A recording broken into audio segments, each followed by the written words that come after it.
No cowboy touched the leprous bride rejected 40 times, until an old hermit welcomed her home.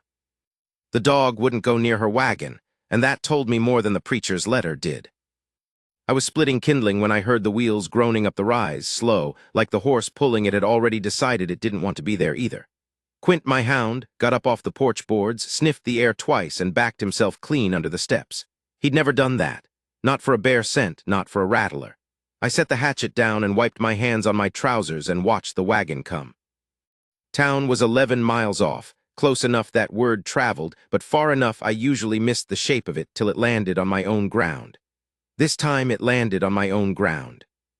The driver was a circuit man named Eli Cross, thin as a fence rail, who wouldn't get down off his seat. He just hollered that he had a letter from the parson and a woman who needed taking in, and did I want either? "Read it," I said. He read it from up there, not even climbing down to hand it to me, which should have told me the rest before he got 3 lines in. Bride, it said. Came west on a marriage contract to a rancher 2 counties over, name of Prout, sight unseen like they do. Prout took one look at the marks on her hands and neck and wouldn't let her off the train platform. Word went out. 40 men had been asked, one after another, if they'd take her instead, for a smaller price each time, and 40 men had said no. The marks scared them. Doc in town swore up and down it wasn't catching, wrote it out plain on a paper, and not one man believed a paper over his own eyes. I asked what was wrong with her exactly. "Skin," Eli said. "Patches of it gone pale, gone numb in spots. Doc calls it something Latin. Folks call it what they're afraid of." I looked past him at the wagon bed. She hadn't come forward to listen to herself being discussed. She was sitting with her knees pulled up under a shawl too thin for the wind we'd been getting, and she had her face turned toward the tree line instead of toward us, like she'd already practiced not hearing this part. I was 46 years old that spring. I had buried a wife 9 years before that and hadn't found cause to talk to another woman since, not for lack of women, but for lack of wanting to explain myself to one. I lived 12 miles from anybody by design. I liked the design. "What's the arrangement?" I said.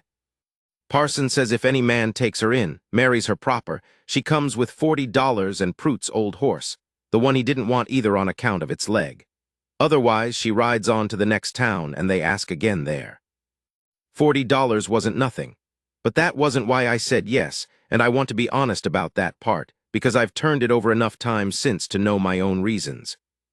I said yes because every other man had already said no, and I knew exactly how that felt from a different angle.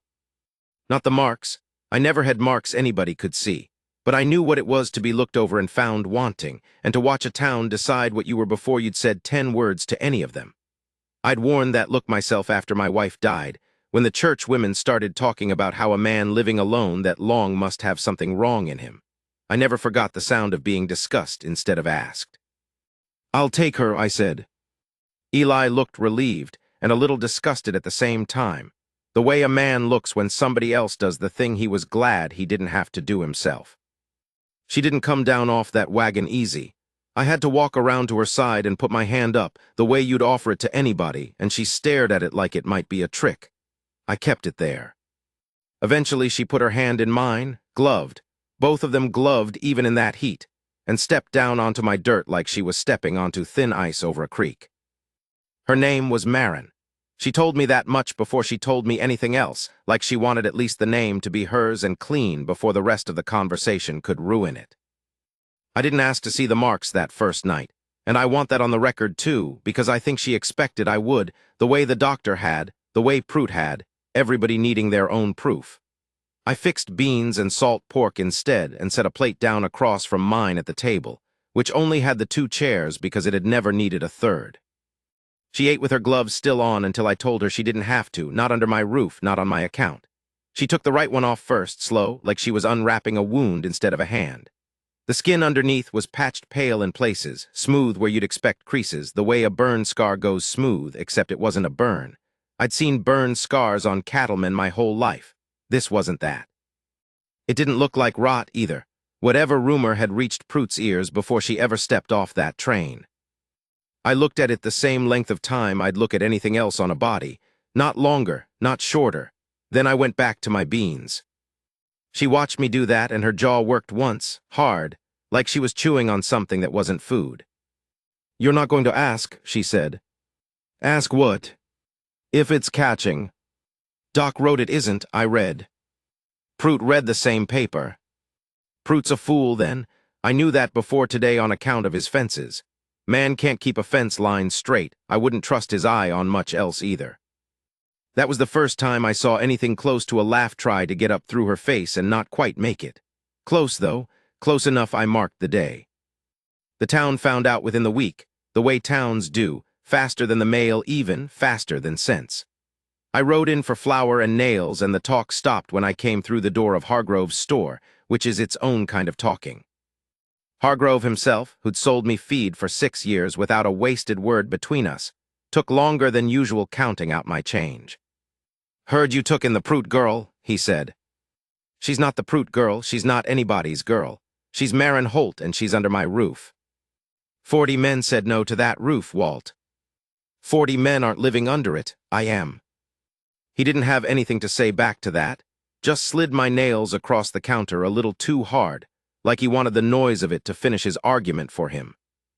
I heard worse outside. A woman near the well said something about disease spreading through wells and water, which doesn't even make sense for a skin condition, but sense was never what that kind of talk needed to spread. A boy, maybe 10, asked his mother loud enough for the whole street if the leper lady was going to give old Walt the rot too, and his mother hushed him but didn't correct him. I rode home with my jaw tight enough to ache. I didn't tell Marin what was said. She'd hear it eventually, towns being towns, but I wasn't going to be the one carrying it to her door. She worked harder than any wife I'd had cause to compare her to, not that I'm proud of thinking in those terms, but a man notices what he notices. She fixed the hinge on the henhouse that had been hanging crooked 2 years because I never got around to it. She figured out my mother's old bread recipe from a half-burnt card I'd kept in a drawer without ever once trying it. She didn't ask permission for any of it. She just did it the way a person does work that's theirs to do, and I came to understand that doing the work was how she was answering the question nobody had asked her plain. Whether she belonged here, whether this was a place she'd stay, or just another stop before the next rejection. I never gave her cause to think it was temporary. I built her a proper room divider out of pine because the cabin only had the one space, and I wasn't going to make her sleep in earshot of a man she barely knew, mark or no mark. I fixed the latch on the door so it could lock from her side. Small things. A man shows what he means through what his hands do, not through what his mouth says, and I've never been much for mouth-saying anyhow. The marks spread some over those weeks. Not fast, not in a way that scared me, but I watched them, and I think she watched me watching, waiting for the day my face changed about it. It never did. I'd buried a wife who died slow from something the doctor back then couldn't even name properly, and I'd learned a hard lesson from that a body changing isn't the same as a person leaving, not until it is, and you don't get to skip ahead and grieve the parts that are still there. The trouble came to a head on a Sunday, which I suppose is fitting, given who showed up. Prout rode out to my place with 2 other men I half recognized from town, the kind of men who only get brave in groups of 3. He said he'd come to take back what was his, on account of the contract never being properly broken, just refused, and refused wasn't the same as released, legally speaking, or so he'd been told by somebody who fancied himself a lawyer. I came out onto the porch with the shotgun resting easy in the crook of my arm, not pointed at anybody, just present, the way you'd hold a tool you might need. She signed nothing with you, I said. You put her off the platform before any paper got inked. That's not a contract, Prout. That's you losing your nerve and somebody else finding theirs. She's diseased, he said, like that settled questions of ownership. She's a person standing on land I own, behind a door I built. You want to argue contracts, ride to the parson. You want to argue anything else, you can talk to this. I tipped the shotgun an inch, not threatening, just visible. One of the other men, younger, looked like he wanted no part of whatever came next and started backing his horse already. Prout held a moment longer, working his jaw the same way Marin had that first night, and I understood then they were more alike than either one would have wanted to hear, both of them chewing on something they couldn't spit out. You'll regret it, Prout said, when it spreads to you.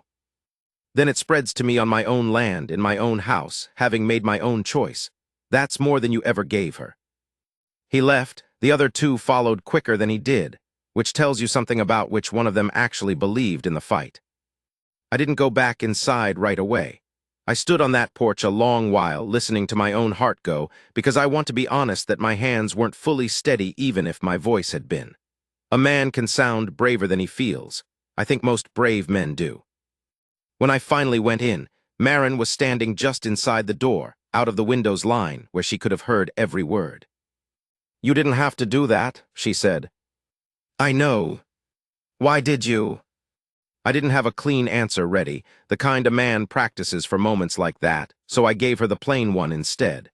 "Because nobody else did. 40 of them and not one stood on a porch for you. Seemed like somebody ought to, even if it was only me." She crossed the room then, which she hadn't done before, not without some excuse of work to carry her across it, fetching a pot, mending a shirt, something for her hands to hold on to so the moment could be about the task and not about the two of us. This time she came with nothing in her hands at all. She put them, both of them, ungloved, the marks plain in the afternoon light coming through the window, flat against my chest, over where my heart was still going harder than I'd have liked her to feel. 40 men, she said, and I stopped believing any of them would have stood on that porch for the right reasons even if they had stood there.